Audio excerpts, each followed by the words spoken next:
Kapag walang nakita, huwag mong isipin na walang ginagawa ang Diyos, na walang nagbabago. Huwag mong ibase sa nakikita mo ang solusyon ng problema mo dahil nag-umpisa na siya. Hindi mo lang alam. Kasi kung gusto mo ikaw na naman ang masusunod, ikaw na naman ang gagawa ng solusyon, tapos kung nagkaroon na naman ng bagong problema o kaya lumala, ibibigay mo na naman sa Diyos. Hindi ganun yun. Hindi tiwala ang tawag doon.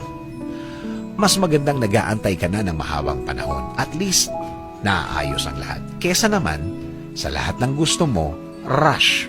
Pero, lalong palala ang problema.